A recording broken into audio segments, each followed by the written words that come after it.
Alright people, let's have an Overdrive talk. So we all know Uniden's just released their new gear vendors one. I did have that idea a couple of years back, but I wasn't that interested in having an Overdrive at the time, and they weren't very forthcoming with information when I did try and email them. This is gear vendors, by the way, not Uniden. Anyway, so credit where credit's due. They've done the yards, they've got it to work, and hopefully it takes off for them. I enjoy doing shit myself and looking outside the box, I suppose. So I tried to come up with another idea for an Overdrive. Ultimately, the Helguth is the best one, hands down. Same thing. Supply seems to be the issue with them. They only make a certain amount of units a year. I don't know how you get hold of one, but they're frightfully expensive. The new gear vendors one by Uniden, it's cheaper. Still expensive, but it's cheaper. I guess that's the joys of owning a truck. Anyway, I decided I was going to make my own somehow. So I could have either got a gear vendors. They come up second hand on marketplace and that every now and then, and do the machine work and make that fit, and that may still be the option for me. But I wanted to try and come up with something a little bit different, whether that's to my detriment or not. So I'll show you what we're up to. So here on the bench we have the Unimog bell housing, non-PTO by the way, if it looks different to some of yours. And then we have a Laycock Overdrive. It's basically what the gear vendors was modelled off. So these came out in the early Jags, MGs, Volvos too, I think, from memory. Anyway, and then what we have here is a Jatco 4-speed. So back in the day when we used to do a lot of racing, drag racing with the rotaries, and even the VLs in the early days, we were making 700-800 horsepower back then, and we were using these boxes. So in the Mazda, they're a 3-speed. So this, and then the bell housing. Then when they went to the VL and some of the Mazdas, the R31 Skyline and stuff, they went to a 4-speed. So then Jatco made this unit here, so it just bolts between there, and that's an Overdrive. So that's a 25% Overdrive. I think from memory these are 22, but it's irrelevant really. So both units so that's got a planetary gear and a cone clutch in it. That's just got a planetary gear, a band, and then a 1-to-1 clutch inside the drum. It does normally sit a little bit closer. So that gives you the difference in height. So we've still got to put a flange on here. Oops, a tail shaft flange on here, which will come out the back side of this housing. But really, give or take. So it's a fair bit shorter. Anyway, and this still got to have an adapter on top of it so it grows. So not that size is the issue.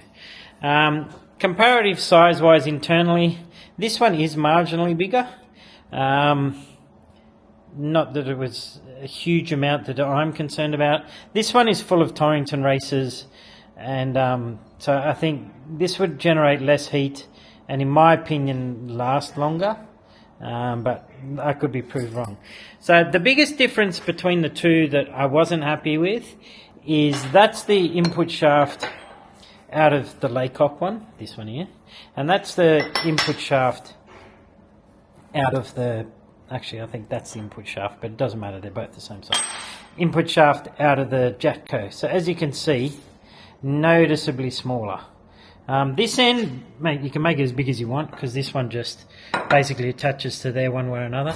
So Terry, this is his shaft and this is his, he's got a Unimog. So this is out of his Mog in a roundabout sort of way. So he had that gear on his bell housing internally splined, and that went straight into there. So I've got to thank Terry for letting me have a play with his. So my issue was that this isn't strong enough. I'm not too concerned about the internals of the two because they're very comparable. This using a clutch for 1-to-1 may be an issue, but we'll address that if it is. So anyway, so I put all this apart today. Normally the torque converter goes in here. So this is the oil pump for the auto.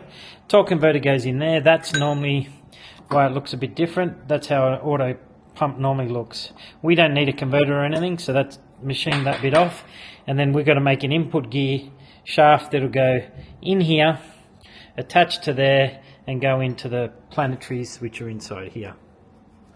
So I spent the day, stripped all this down, took some measurements, machined it. So that's normally, you know, input gear goes in the input shaft like that. Well, now I can fit that input gear into it.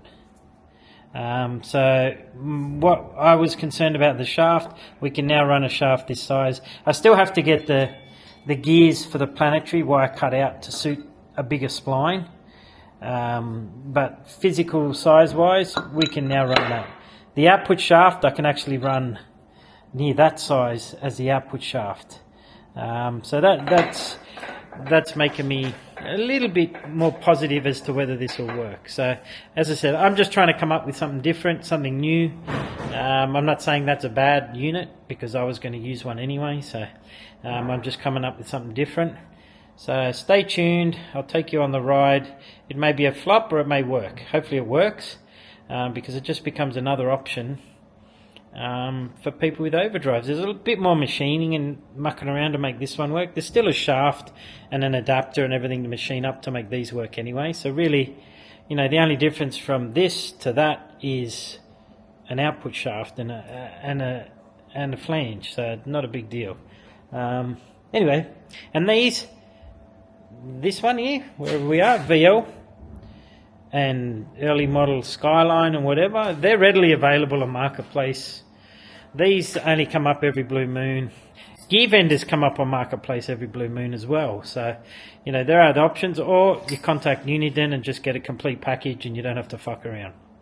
Anyway, I'll keep you updated, but that's where we're at.